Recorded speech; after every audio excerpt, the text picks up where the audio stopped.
Welcome to the Highland Heights Sunday morning Bible class. We are glad that you are joining us for this conversation. We say it every week. We are hoping to very soon be back in person on Sunday mornings. But until then, we will continue on with our in-person worship services. We hope to see you there. But also we'll be doing our conversation class online, just like we're doing right now.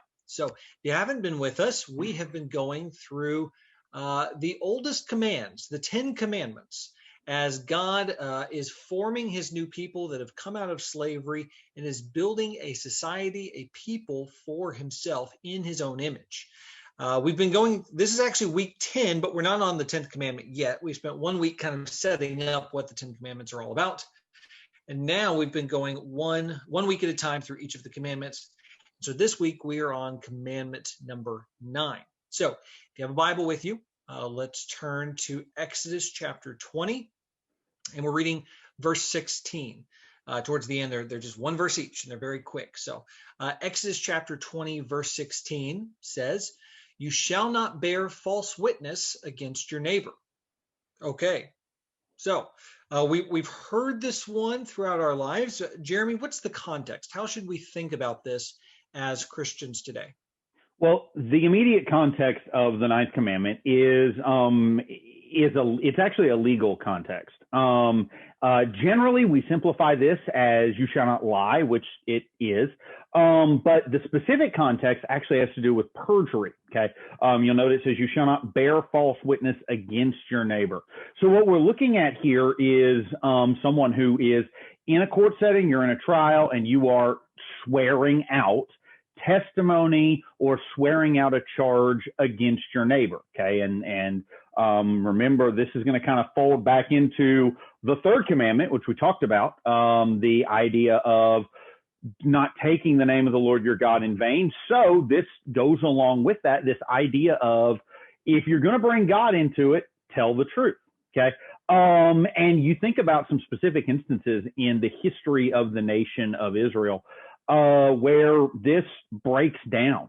Naboth's vineyard, for example, during the time of the divided kingdom. If you're not familiar with the story, Ahab, who is the worst king in all of the northern kingdom's history, in part because he lacked any will of his own.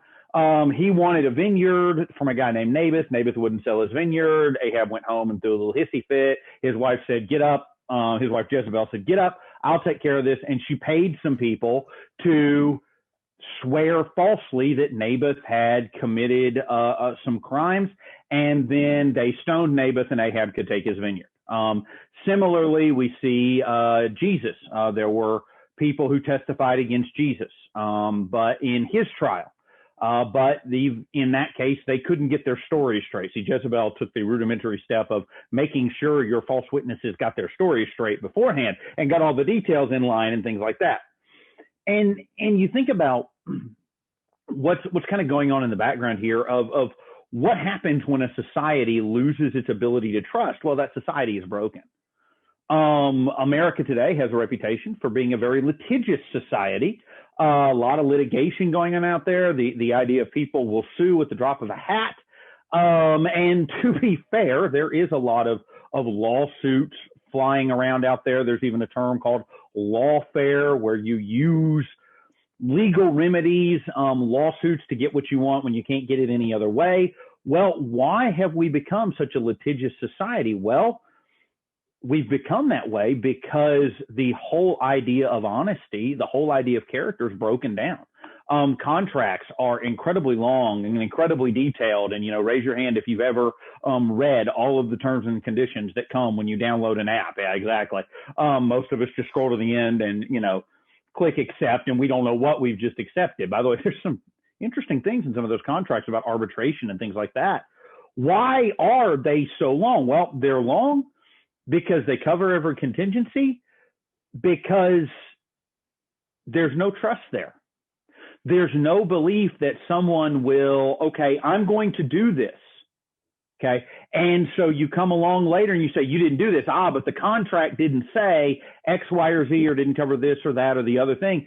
And so we've built this, and it's funny, we wind up having to build a system to enforce rules where once upon a time character did that for us. It's interesting as our culture gets more quote unquote up to date and jettisons some of these rules that we've been talking about, we wind up having to create whole new structures to do the same things. When people can't trust each other, it leads to a complete and total breakdown of society, and it basically causes us to lose the ability to work together in a lot of ways. Yeah. Very, very well said across the board, Jeremy. Let me go through a couple things. Let me go to a biblical text, go to a place where I kind of disagree with you, not very much, but then go to a place where we have broader agreement. So first of all, in the New Testament, we're listing off different passages from Scripture that talk about places where this happened. Another one that we can talk about tonight is 1 Corinthians 6, where Paul is telling believers there's no reason to have lawsuits within the church. Because of that, Paul is going to he's appealing to the fact that they are a family, right? If you're just random people that are doing business with each other, fine, bring lawsuits, right? If that's all the church is a contractual arrangement, then we shouldn't be any different from the rest of the world. But we are different. God calls us to be different. So Paul is saying to the Corinthian church, this shouldn't be happening because these relationships should be stronger. There should be honesty should prevail over all other not only emotions but actions as well. So 1 Corinthians 6 is another place where we think about this this litigious society that we not only have today, but what happened back then as well. The place where I don't think we disagree about this, but I'll say this: one of the reasons why we are such a litigious society today is because we're a bigger society, right? So if you know everyone in your town, a handshake is good, right? If you know the person that you are dealing with, then it's very easy to come to a handshake agreement or a very simple contract, right? We can write it down on a napkin. However, as the global economy expands, we're doing business with people, not only people we don't know well, we've never even met before. We're doing business online, and we'll never come face to face with the person anymore. In those circumstances, those long contracts make sense, right? It's a standardized way to help us grow business in those ways. And I don't think any of us would find fault in the way that that's done. However, Jeremy, where I think we agree, and we're seeing the same thing here, there's something, I'm sure it's older than 100 years old, but really the expansion of it happened about 60, 70 years ago. We always talk about the good old days. Well, to me, this was the beginning of the not good old days. It's called the prenuptial agreement, right? So the idea behind most contracts is I don't know you, you don't know me, and we don't really trust each other. So let's come up with a contract to set in stone what the agreement of our terms are. However, a prenuptial agreement is an agreement before marriage occurs. We are going to enter into the most sacred of God-given unions, and yet one of us feels uneasy about the relationship. Now, Hollywood can try to dress it up in all sorts of ways, like, oh, I'm willing to sign it for you because I love you. No. Anytime you are signing a contract with someone that is withholding, specifically in the marriage context, in the family context, that is showing distrust in the place where trust must prevail. So as we are getting into this ninth commandment, to not bear false witness, to not lie about something, and we get into the legal jargon, the legal territory of what's going on here, God is giving a very simple commandment to his people, that his people should be trustworthy, that there shouldn't have to be a thousand-page documents to bind the promises that we are making, first amongst family and also amongst the greater church family that we have. And really, that's what God is wanting the Israelites to be a very a million-person size family. That they wouldn't have to go into the structures, the institutions that are required by man-made governments, but that they would be governed by God. we don't live in that world today in the same way, but we strive for it. So it does have implications for what we do.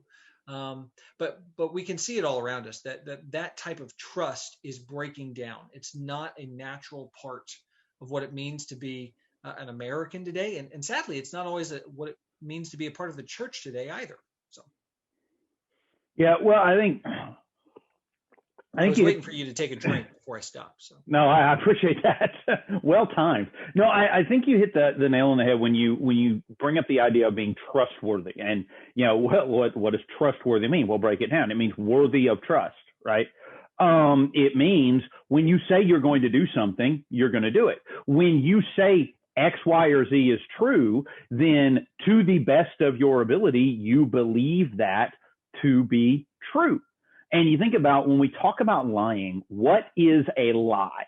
And this is one, it's interesting. We dress it up. We talk about it a lot. By turns becomes a very big deal in our culture, usually depending on whose side is being accused of lying in our culture. Well, was it truly a lie? Okay. And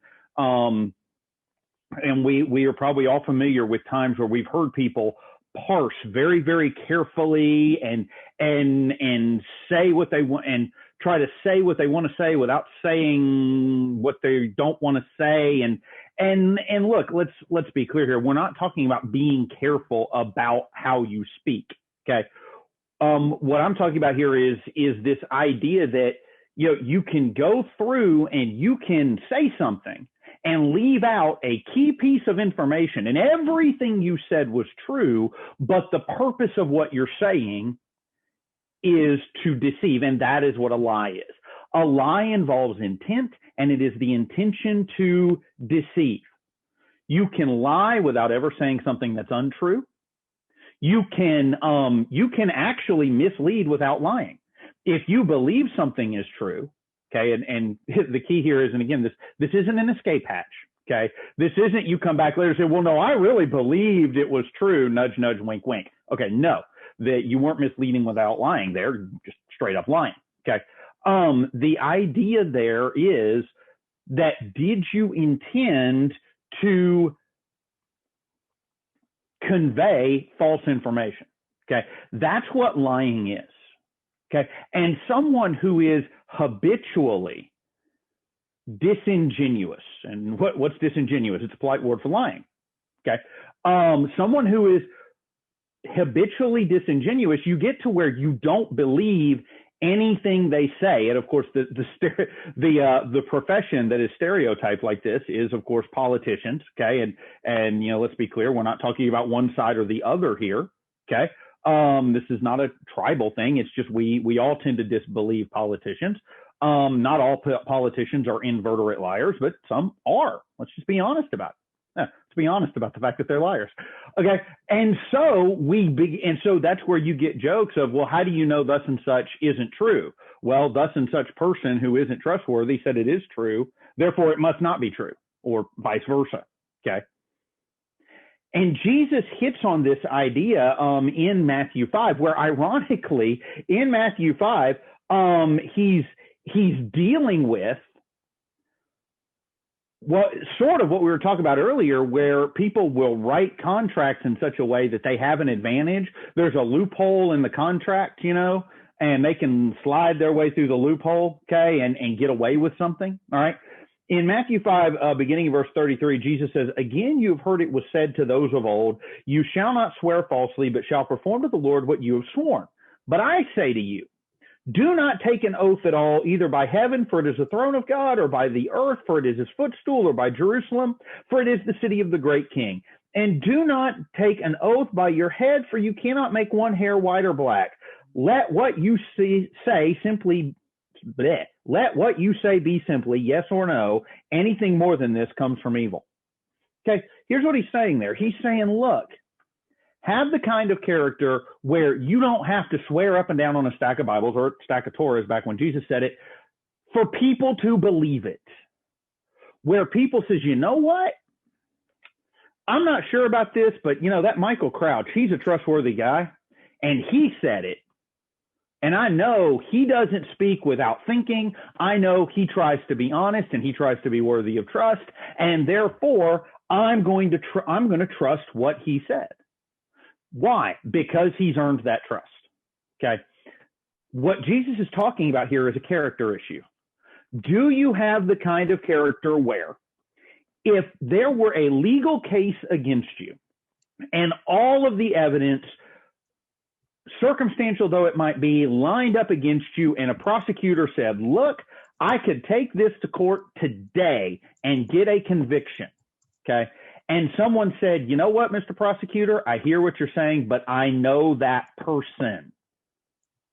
If they say they didn't do it, they didn't do it. But all the evidence, no, you've given me all that evidence, but here's another piece of evidence. I trust them. Okay. That's what's at the core of this commandment is you say you're going to do something, you say you believe something, you make a claim, you really do believe it. And people know that you don't make it a habit of being misleading. Mm-hmm. And therefore they believe what you're saying. I think that's really well said. You're making me think, and I won't give the full story here, but it speaks to me that I very specifically remember a time from my life. I remember the teacher who said it. I remember the circumstances behind it. And someone said something in a class, presented something, and there was reason for the teacher to check it out. But the teacher presented it as fact, went forward with it. And at the very end said almost verbatim what you said, Jeremy. They kind of they felt like it was necessary to say to the class, and the reason the teacher said, the reason I did that was because I know that this person is a person of integrity and they wouldn't have led me astray. There's, the story is wonderful, but I hope that all people have a chance to experience that, to be in the presence, not just of a trustworthy person. Like that's a good thing, right? Of course, you need that. But also, I want my children to be in the presence of someone who's willing to trust trustworthy people, if that makes sense, right? Even when we have trustworthy people, I feel sometimes we still live in the age of trust but verify. That people say, well, I trust you, sure, but it wouldn't be responsible of me not to verify the information that you're giving me, not to check the thing that you're asking me to present forward. Hopefully we all have relationships, not only marriage relationships at church, best friend relationships, but also work relationships where there is trust that is built up. And it takes time. It's not something that can happen in a week or a month, but over years we build trust with people so that we can say, if you say it, then it must be good. I'll put money on it. I'm willing to buy the ticket because you told me you're going to pay me back for it. Simple things like that. And the more that we practice those small things, the more that we build what people call social capital. We build up the bonds that make society closer, more closely knit to each other. And sadly, that is something that is missing on a broader scope, but it is something that we as the church can insert back into society. One quick note, going back to something you were saying earlier, as we think as Christians about the standard that we use, right? We don't use American law perjury standards for whether or not something's a lie or not. Something can legally not be a lie, right? There might not be enough evidence to convict us of a crime, or to say, well, according to the standards, this person was telling the truth, or whatever that means. We don't go by those standards in the church. We have a God that knows all, and even if our congregation doesn't have enough evidence to convict us, God has all the evidence that is needed to convict us of our sin, of lying or whatever sin it is, even if other people don't know about it. So we as Christians know that we don't do it because it's not right, because it's not the truth. And that's what we believe God to be, is he is truth in his character. One more quick thing I'll say before we talk about what it means to be true witnesses, how we can build up our own lives to be that. I'll say this every semester as I'm going through my syllabus for my class, and Jeremy, we've talked about this in previous lessons, but we're talking about here's what plagiarism is, right? Here's the basic rules for it. And of course, being a teacher, we say something like, well, you don't want to cheat because if you do, you'll get a 0 on that test, maybe even over the whole course. But I've heard it said this way, and I might have said it once before, and I hope I say it even more going forward. The best thing to say is, yes, you'll get a 0, but you might not even be caught. However, you're still a cheater. You're still a liar, right?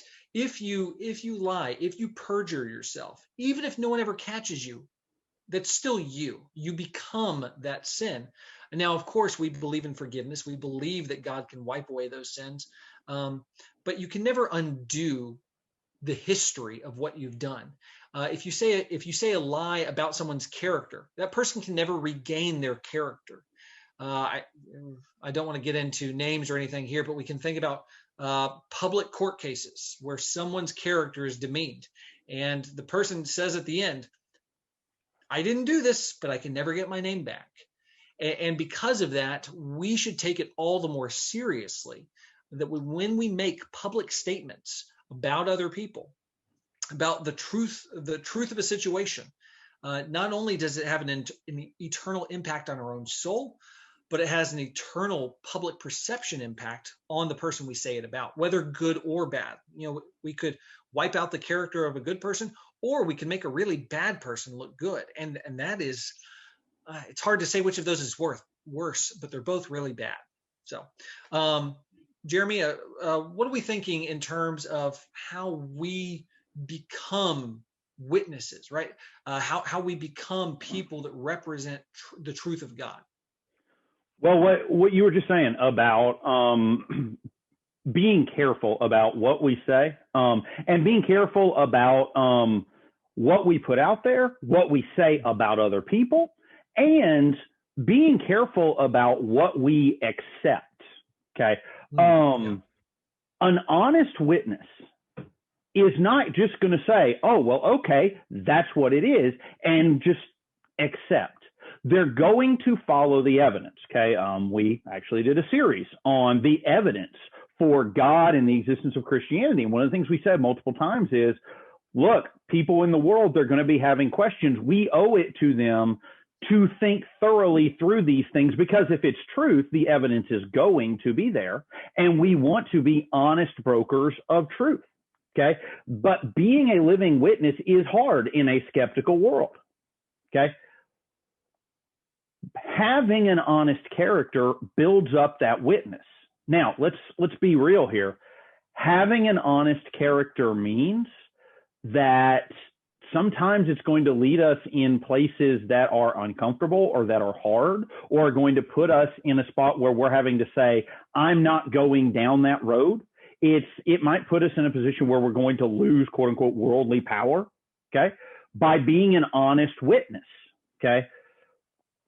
But the reason the charge of hypocrisy is so devastating, and if you talk to people on the street about why they don't want to be a Christian, odds are 3 out of 4 of those conversations, at some point, the idea of hypocrisy is going to come up, okay?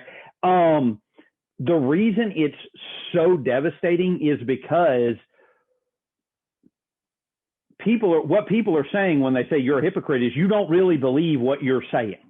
Now, let's be real about what hypocrisy is. Hypocrisy is not falling short. And that's one of those areas where the world has defined hypocrisy in part because they really believe it, and they really believe this is what it is, and in part because it's a convenient way out, okay, is to define hypocrisy as falling short of the standard. That's not hypocrisy.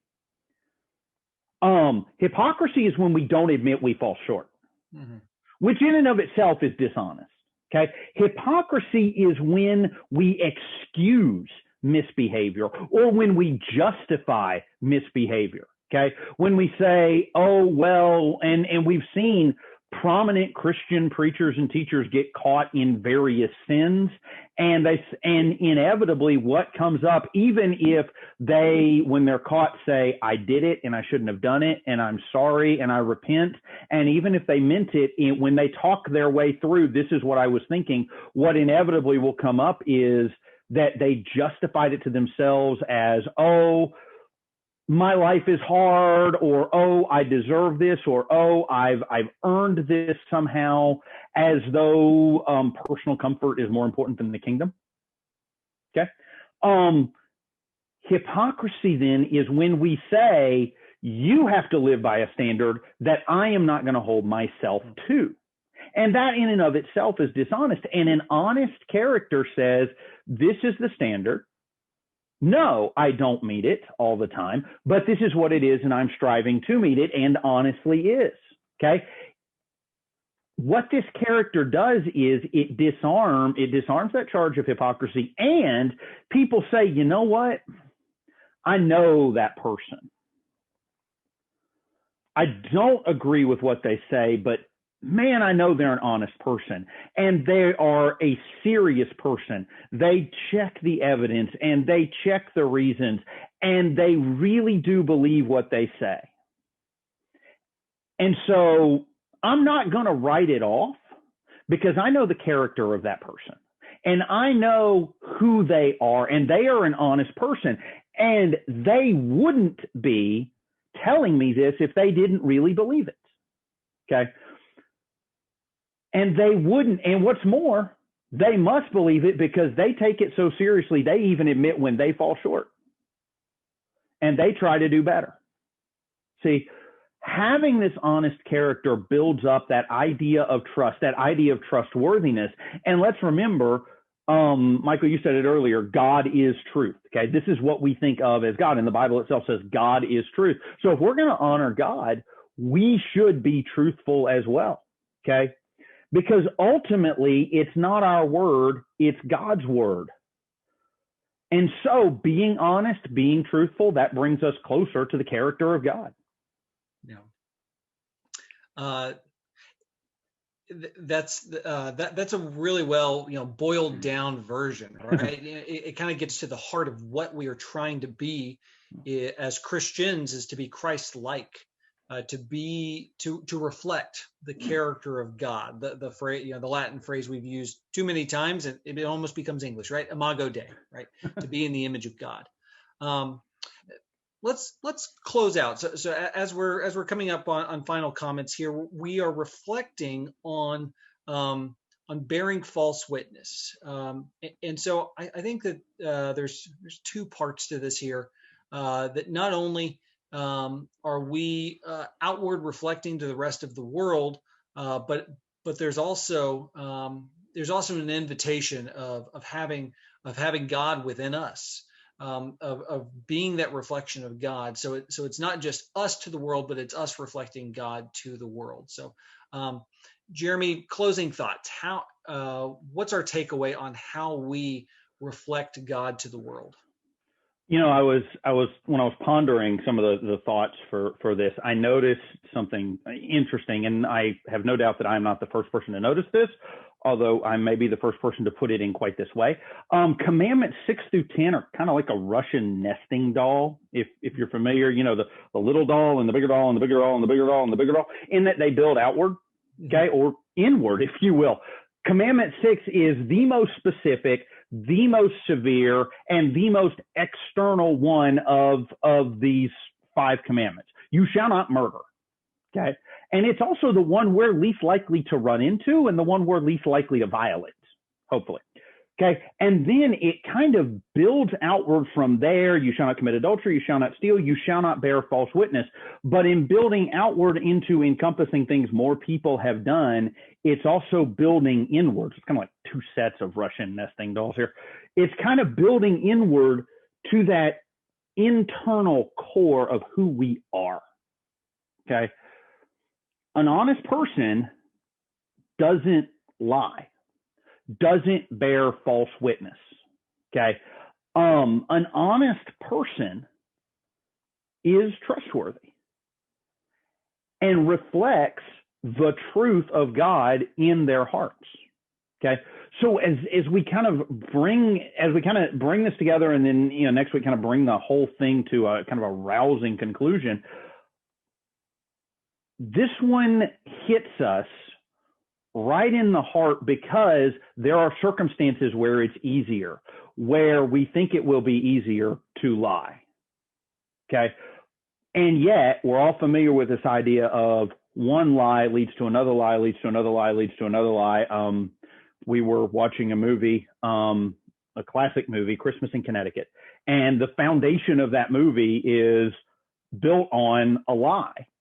Okay. This woman writes a magazine column about how she lives on this farm and has this family, and none of it is true. And she writes some of these recipes. She doesn't know how to cook. And she winds up getting caught and almost losing her job. And of course, because it's a movie, everything ends happily, but still it turns into a really big mess. Okay. Well, there are times when it seems like it's easier to just tell a little one and go on with our life. And yet in doing that, we have violated our created nature, because we're supposed to be in the image of God, and God is truth. Yeah. I'm just going to reflect your closing comments as my closing comments.